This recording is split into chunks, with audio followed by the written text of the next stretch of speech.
Bienvenue au journal sur CamNews 24. À la une de cette édition, le réseau des défenseurs des droits de l'homme en Afrique centrale a tenu une conférence de presse à Douala. Une occasion pour Amnesty International de dire devant les médias ses accusations contre les autorités civiles et les forces de défense camerounaises qui violent les droits humains. Et puis, en page bonus de ce journal, l'aventure de Rosetta, entamée il y a de cela 12 ans, touche bientôt à sa fin. D'ici quelques semaines, la sonde européenne se posera sur la comète Chury où elle trouvera le robot Philae endormi depuis des mois. Mesdames et messieurs, c'est tout pour le sommaire. Une fois de plus, bienvenue au journal sur CamNews 24. Une page triste au début de cette édition, le personnel de la télévision CamNews 24 a le regret d'annoncer le décès de Romuald Yachem, chef monteur au département technique et délégué du personnel. Décès survenu samedi des suites d'électrocution. Tout le personnel de CamNews 24, bien que sérieusement touché, adresse ses condoléances les plus attristées à la famille durement éprouvée. Parlons de toute autre chose à présent. Les États-Unis d'Amérique réitèrent leur engagement à soutenir les réfugiés nigérians. L'annonce est de la sous-secrétaire d'État américain chargée des populations réfugiées de migration. Anne Richard est allée toucher du doigt les réalités des pensionnaires du camp de Minao, où elle est allée également faire des échanges avec elles. De Rawa, voici la correspondance de Célestin Tabouli Success. Les États-Unis d'Amérique continuent de manifester leur élan de solidarité à l'égard des réfugiés nigérians installés dans le camp de fortune de Minao, dans les départements du Mayo-Tanaga au Cameroun. La sous-secrétaire d'État chargée des populations réfugiées et de migration vient de se rendre au chevet de ces victimes des atrocités de la nébuleuse Boko Haram. Anne Richard, qu'accompagnait le représentant résident du HCR au Cameroun, Kassim Diagne, a visité le camp où il a eu des échanges avec les réfugiés. Une visite qui l'a conduit tour à tour au centre de transit qui enregistre quotidiennement des nouveaux réfugiés, le centre de santé, le centre de métier qui forme en couture et en menuiserie, l'espace d'amitié pour enfants et l'espace de cohésion des femmes. Au terme de cette visite, la sous-secrétaire d'État américain s'est entretenue avec les réfugiés sur leurs conditions de vie et les difficultés auxquelles ils font face. Les pensionnaires du camp de Minao ont égrené le chapelet de doléances qui se résume aux problèmes d'approvisionnement en eau potable, l'insuffisance des latrines et des salles de classe et le manque criard des enseignants. En réponse, Anne Richard a dit tout l'engagement du gouvernement américain à apporter des solutions aux problèmes posés. Elle a par ailleurs salué les actions entreprises par le gouvernement camerounais pour l'amélioration des conditions de vie des réfugiés. Rappelons que le camp de Minao, bâti sur une superficie de 554 hectares, compte à ce jour 56 931 réfugiés. Le gouvernement camerounais a conclu avec la Société financière internationale et la Société électricité de France un pacte d'actionnaires en vue de la création de la Nachtigal Hydropower Company, entreprise devant exploiter le futur barrage de Nachtigal d'une capacité de production de 420 MW dont la mise en service est prévue pour 2021. Reportage. Grâce à Nachtigal Hydropower Company, Électricité de France est en voie de devenir l'une des plus importantes sociétés privées de production d'électricité sur le marché camerounais pour une durée de 35 ans. Le gouvernement ayant conclu avec elle et la Société financière internationale un accord d'actionnaires en vue de l'exploitation du barrage de Nachtigal, d'une capacité de production de 420 MW dont la mise en service est prévue en 2021. Le contrat de concession de la société Eneo arrivant à échéance en 2021, les actionnaires britanniques de cette entreprise de production et de distribution de l'électricité ont déjà entamé des manœuvres auprès des autorités camerounaises en vue de la prorogation du contrat de concession pour une durée de 10 ans.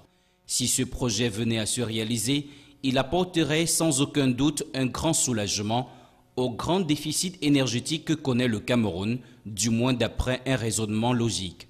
Mais cette vision serait peut-être une aberration compte tenu des nombreux échecs dans le domaine. On se souvient encore en 2010, l'État camerounais avait donné son quitus à MRS Power Cameroun, une filiale camerounaise du groupe nigérien MRS Holding Limited, pour la production du courant électrique à partir des courants marins. Un projet resté muet jusqu'à ce jour. Par ailleurs, Actis Eneo a soumis au gouvernement camerounais un plan d'affaires assorti d'un programme d'investissement allant de 2015 à 2031. Le concessionnaire s'y engage à investir 900 milliards de francs CFA en échange de mesures d'accompagnement de la part de l'État camerounais. Mais triste est le constat sur le fait que les prestations de Eneo laissent encore beaucoup à désirer, notamment la discontinuité de l'offre énergétique. L'épineux problème de délestage demeure une équation difficile. En somme, le gouvernement camerounais, à travers les partenariats publics ou privés, a engagé de nombreux acteurs dans l'offre énergétique nationale, mais les prestations restent entachées de corruption et d'amateurisme. L'on se demande bien si Électricité de France, qui prend désormais en charge le barrage de Natigal, sera irréprochable. Nous vous le disions en titre, le siège à Douala du réseau des défenseurs des droits de l'homme en Afrique centrale, en abrégé REDACT, a abrité une conférence de presse qu'a organisée Amnesty International. Il était question pour ce mouvement de faire le point face à la presse de son rapport intitulé « Bonne cause et mauvais moyens » sur la situation des droits de l'homme au Cameroun dans le cadre de la lutte contre Boko Haram, bien sûr. Un rapport qui gagnera à être objectif selon les journalistes présents à cette conférence, à laquelle se trouvait également Colin Bekatal. Amnesty International a tenu une conférence de presse au siège du REDAC à Douala ce 15 juillet 2016. Des échanges avec les hommes et les femmes de presse portaient sur la mise au point du rapport des droits de l'homme au Cameroun qu'elle a intitulé « Bonne cause, mauvais moyens » relatif à la lutte contre Boko Haram. Selon Samira Daoud, directrice des campagnes Afrique de l'Ouest et centrale d'Amnesty, l'organisation pointe du doigt, entre autres violations sur les civils, des arrestations, des jugements et des condamnations arbitraires. Nous avons aussi évoqué dans ce rapport les conditions de détention extrêmement difficiles du fait de cette surpopulation carcérale, notamment à la prison de Maroua, où près de 1500 détenus aujourd'hui sont dans cette prison qui n'a été conçue que pour en accueillir 350. Nous avons aussi documenté 27 cas de torture dans des centres de détention illégaux et de personnes qui ont été maintenues au secret pendant plusieurs semaines sans pouvoir accéder ni à leur avocat ni à leur famille et sans que leur famille ne sache où elles étaient. Et enfin, nous avons observé des procès aussi de ce qu'on appelle des suspects Boko Haram et nous avons malheureusement observé que ces procès aboutissaient quasiment exclusivement à des condamnations à mort, y compris devant le tribunal militaire de Maroua, y compris lorsque les preuves étaient quasi inexistantes, un témoignage anonyme, un témoignage d'un co-détenu, etc., etc. Du point de vue de la presse, le rapport d'Amnesty International semble au mieux sous-estimer et au pire ignorer la menace que représente la secte islamique. Les journalistes ont bien voulu savoir quelle est la garantie de la fiabilité du rapport sur la question des arrestations de masse, comment identifier a priori un terroriste, quel est le temps d'enquête nécessaire pour se convaincre de l'innocence d'un extrémiste entraîné, quel autre pays dans le monde, dans un contexte comme celui du Cameroun, aurait mieux procédé, autant de questions qui ont laissé échapper une note favorable aux autorités camerounaises. Mais nous espérons que les autorités qui, d'après ce que nous avons appris, ont procédé à la création d'une commission d'enquête sur les violations des droits de l'homme commises dans le cadre de la lutte contre Boko Haram au sein du ministère de la Défense, ce qui est une très bonne nouvelle, une très bonne initiative de la part du gouvernement et qui aussi finalement donne raison à ce que nous avons écrit, c'est qu'il n'y aurait pas de commission d'enquête sur des violations si ces violations n'existaient pas. La conférence a connu la participation de Maître Mohamed Alamine, avocat au barreau du Cameroun, et de Maître Alice Com, PCA du réseau des défenseurs des droits de l'homme en Afrique centrale. Toujours à propos, Amnesty International accuse les autorités civiles et les forces de défense camerounaises de se livrer à des violations des droits humains généralisées contre les civils dans la région de l'extrême nord du pays et demande au gouvernement camerounais d'agir de toute urgence s'il veut tenir la promesse qu'il avait faite de respecter les droits humains dans son combat contre Boko Haram. Mais curieusement, nulle part, l'Organisation des défenses des droits humains dénonce les exactions de la secte islamiste Boko Haram. Et c'est à se demander pour qui roule Amnesty International. Tentative de réponse avec Donald Agnozoa.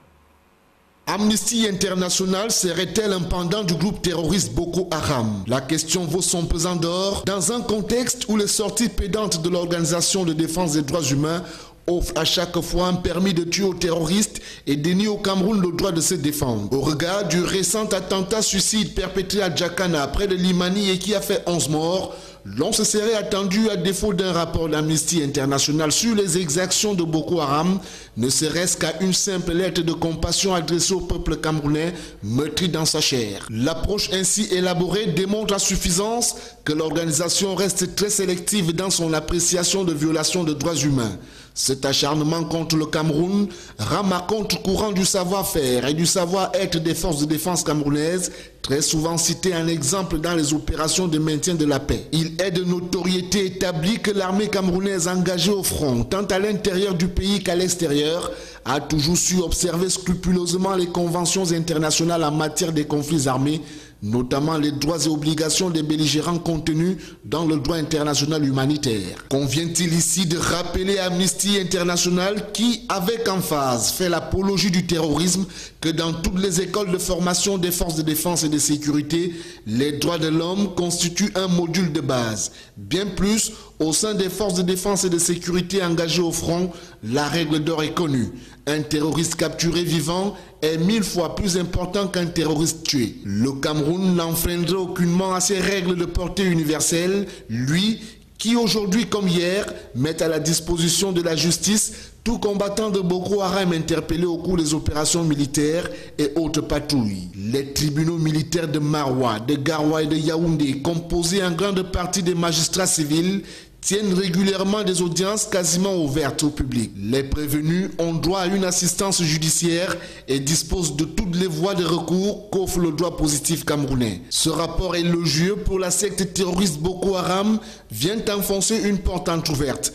Le gouvernement camerounais lui-même, à travers le ministère de la Défense, publie tous les ans un rapport sur la situation des droits de l'homme au Cameroun, en mettant en relief la situation de la surpopulation carcérale. Sur le terrain, les hauts responsables en charge des questions de défense et de sécurité instruisent régulièrement des enquêtes sur les exactions dont se rendent coupables certains éléments engagés au front. Le document d'Amnesty International intitulé « Bonne cause, mauvais moyens » et qui accuse les autorités civiles et les forces de défense camerounaises de se livrer à des violations des droits humains généralisées contre les civils dans la région de l'extrême nord du pays, démontre que cette ONG qui à chaque fois peint le Cameroun en noir ne s'abreuve pas à bonne source.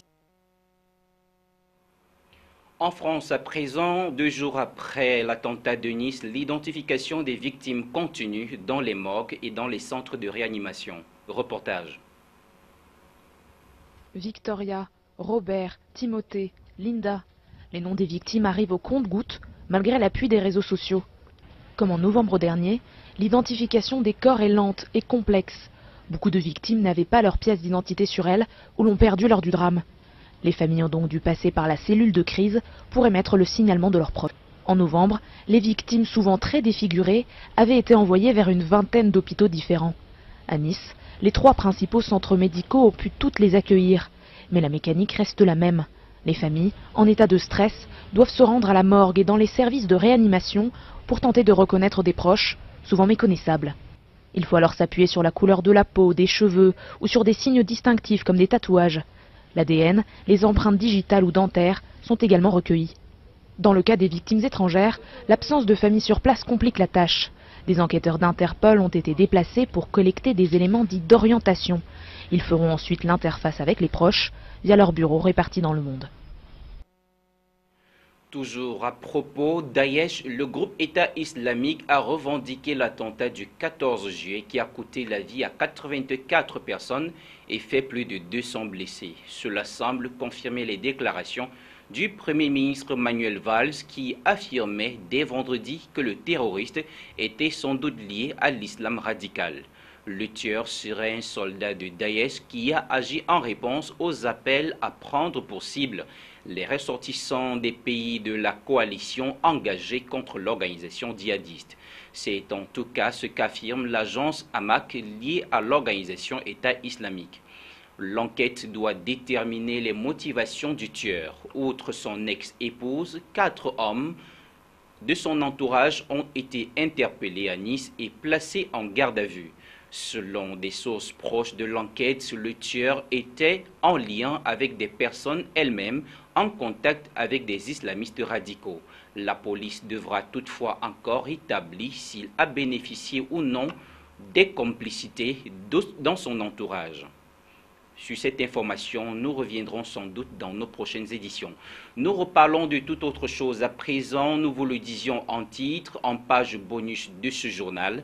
L'aventure de Rosetta touche bientôt à sa fin. La sonde lancée il y a bientôt 12 ans est dans l'espace. D'ici quelques semaines, la sonde européenne se posera sur la comète Chury où elle retrouvera le robot Philae, endormi depuis des mois.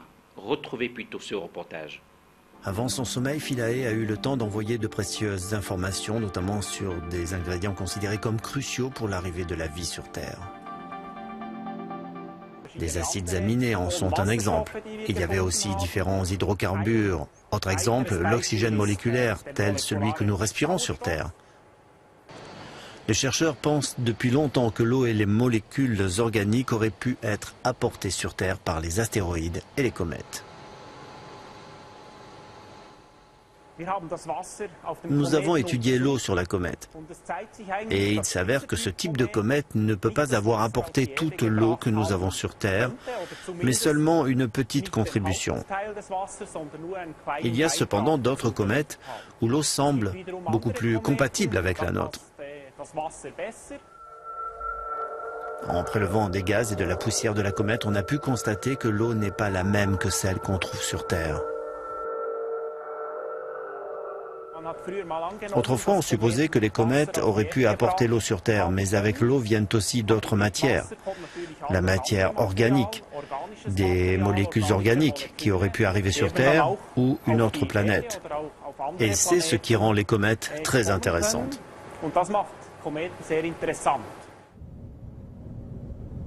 Le dernier acte de Rosetta sera un baiser de la mort qui se déroulera le 30 septembre prochain.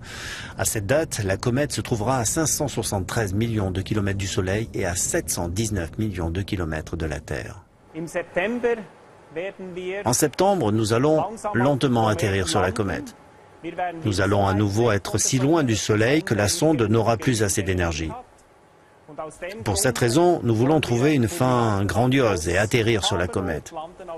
Lors de l'atterrissage, nous allons aussi continuer à faire des mesures avec notre sonde. Et on l'espère trouver beaucoup de nouvelles molécules et de nouveaux composants. Pour ces derniers moments de vie, Rosetta ne chômera pas. Elle prendra en temps réel des clichés à très haute résolution et fera des mesures scientifiques inédites. Le 30 septembre, la sonde qui se trouvera à une vingtaine de kilomètres de la surface effectuera une lente descente d'environ 12 heures à la vitesse de 50 cm par seconde jusqu'à un impact contrôlé. Par ailleurs, la mission est bien sûr finie. Nous n'obtiendrons plus de données, même si nous en avons déjà récolté beaucoup. C'est aussi un moment qu'on regardera avec un peu de nostalgie. Reste un énorme volume d'informations qui ont été collectées. Il faudra encore des années d'études pour qu'elles livrent leurs secrets. Avant de refermer ce journal, le personnel de la télévision CamNews 24 exprime une fois de plus la douleur de la disparition de Romuald Yachem, chef monteur au département technique. Décès survenu ce samedi, nous le disions en titre, des suites d'électrocution. Tout le personnel adresse ses condoléances les plus attristées à la famille durement éprouvée. Mesdames et messieurs, c'est sur cette note triste que nous mettons fin à cette édition du journal sur CamNews 24. Merci pour votre aimable attention. Restez en compagnie de nos programmes. Au revoir.